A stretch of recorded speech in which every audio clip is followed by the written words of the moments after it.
Do you know that feeling when you're watching everyone else around you navigate life with some manual that you seem to have never gotten? Like they all know the steps to this dance that you are desperately trying to copy. I felt that way for 52 years, through medical school, through 20 years to become a surgeon, through 2 marriages that ended because I could never say I love you or show my feelings. I'm about to tell you why everything that you've been told about your struggles might be incomplete, and why the real answer might have been hiding behind your success all this time. I'm Dr. Stacey Denise, and before we go further, let me be clear. This is not a story about tragedy. This is about recognition. See, I was that little Black girl who grew up in Cincinnati and started kindergarten at the age of 3 because my mom didn't know what else to do with me.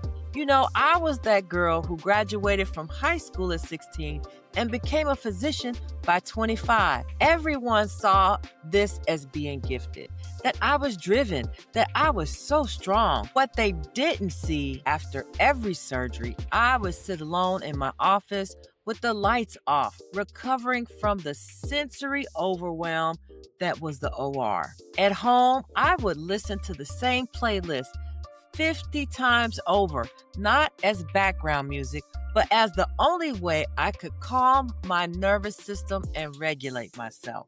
When people would ask me, "How do you feel?" I would hand them my headphones and say, "Listen to track 7. So by the time I was 46, I got into therapy, and my therapist said, "You have complex PTSD from childhood trauma." And yes, my parents were alcoholic when I was younger. I grew up in a very violent home, and there was lots of chaos, not only in the home, but also in my school environment. That was my reality when I was younger. But that wasn't the whole truth. And at 52, I began deep diving into why I literally could not name my feelings. I found the word alexithymia, then another word, autism, and suddenly my whole life made sense. Here's what nobody tells you about being a high-achieving Black woman: that your excellence can become the perfect hiding place. In surgery, I learned to work with that chaos. People were talking over here, monitors were beeping over there, the residents were asking me questions.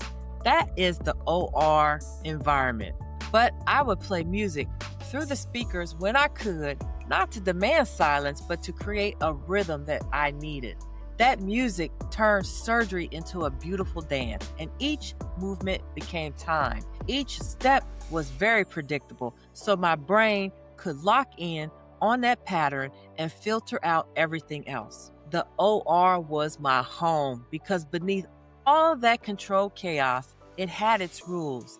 It had structure. The anatomy never lied, and the procedures had beautiful steps. So unlike the outside world, where I had to read every room, calculate every response, and figure out which version of me was safest, surgery was always honest. But outside, I was drowning. Reading every room before entering, not for conversation, but for survival, is exhausting. Becoming what each space needed. My friends now joke with me, "Stace, you kept telling us things we never even noticed when we were outside." That part wasn't being gifted, that was hypervigilance. I'd absorb everyone's energy until I had to retreat. I needed a dark room so that I could get quiet and calm my nerves down. Maybe you know this dance. Maybe you've been called too sensitive, too much, while simultaneously being praised for how much you can handle. That's not a contradiction. That's what we call camouflaging, masking. But here's what you need to understand about why women like us got missed. Let me tell you a story. I grew up in the 80s. The Atlanta child murders were happening at that time. Kids were disappearing off the streets. Adam Walsh's face was on every milk carton. We were the latchkey kid generation. We were told by our elders, our parents, don't open the doors for strangers. Don't make yourself noticed so you wouldn't become abducted. do not stand out. And for a young Black girl in Cincinnati, that message was doubled. Be quiet. Be good. Don't draw attention to yourself, Stacey. And autism, I grew up watching Rain Man, and that showed me that boys who couldn't speak, who rocked in corners, who were obviously different, looked like autism. Nobody was looking for autism in a girl who graduated at 16, who could be a chameleon inside any room, who masked so well she even fooled herself. The science now shows that we lived. Girls and women are autistic at the same rates as boys. We just mask better. We internalize instead of externalize.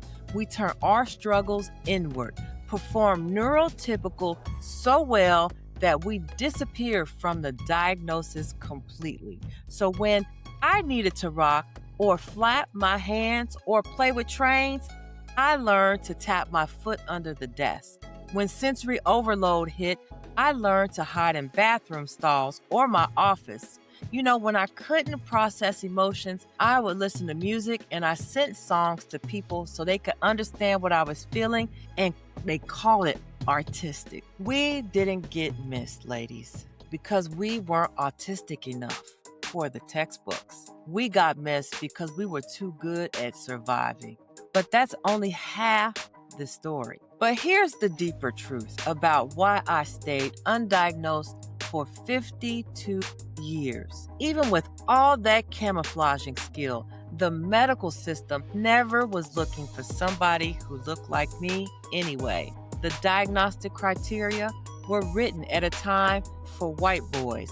When you are a woman and Black, you learn to make yourself acceptable for spaces. I got called an Oreo for excelling in physics when I was in high school. Maybe you got called something else for not fitting inside that box. We're taught that pushing through is what we do. Autism isn't even on the radar. Every trait got repackaged. Needing dim lights, that's not sensory regulation. That's depression. You can't name your emotion. That's trauma, honey. Thriving in structure, that's just being a good surgeon. Sending songs instead of words, that's a quirkiness. That's artistic. That's interesting. But here's something I learned. Black women are socialized from birth to mask. We code switch for safety and protection. We perform strength just to survive. So when autism shows up requiring more masking, we just do it until we can't anymore. And that's where perimenopause found me. All of those coping strategies I learned my whole life started failing. My mask started cracking, wondering why I felt like I was dying when my lab said I was normal. By 50, something had shifted. The exhaustion wasn't just physical anymore. It was existential. I realized those playlists I played obsessively stemming. The way I absorbed everyone's energy until I had to hide, sensory overload. Why I could operate for 12, sometimes 16 hours at a time, but I couldn't handle a dinner party, monotropic focus. Those songs I sent instead of feelings, my nervous system had to find a language when words failed me. The most profound moment, understanding that when my mom put me in school at 3, saying, I did not know what to do with you, baby. She was seeing autism and didn't even know it. When my dad said, just keep your head down, keep moving, he was teaching me how to mask better.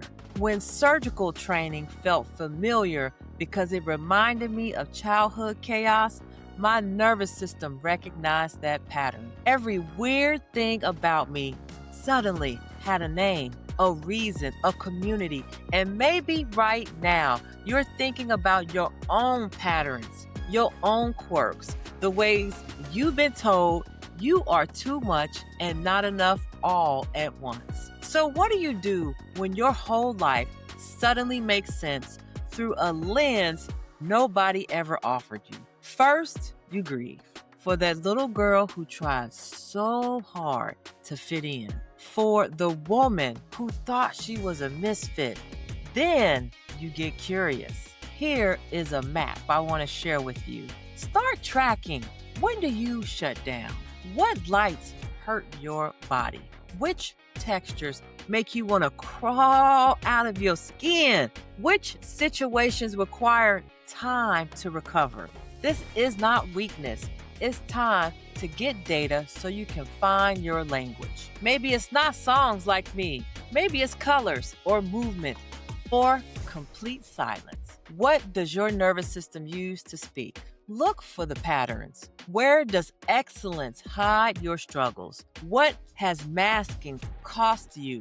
Where might autism explain what trauma could not? And most importantly, stop apologizing for needing what you need. That silence, those routines, that recovery time, that's not high maintenance. That's autism. That's neurodivergent thinking. Here's what I know now that I wish I had known at 25, 35, or even 45. Your sensitivity is not weakness. It's data processing at levels others cannot understand. So you need routine. That's not rigid.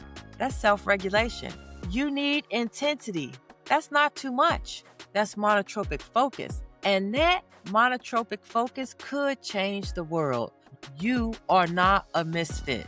You might just be autistic. And that's not a limitation. It's an explanation that finally fits. I see you watching this at 2 a.m. because your brain won't quiet down. Taking notes because you need to process this 17 different ways. Already making the connections to your own story.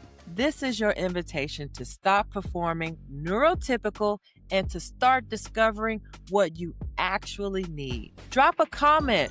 What's one thing about your experience that suddenly makes sense now? One pattern you've been calling weakness or quirky that might actually be your autistic wiring. Because here is something that I found out. I didn't become less autistic at 52. I just finally stopped hiding it. And that's when the real healing began. Next week, I'm going to dive into why you freeze when it's time to speak, the autism, alexithymia, and survival response nobody's talking about. So until then, remember, your nervous system has been trying to tell you something. Maybe it's time we finally listen.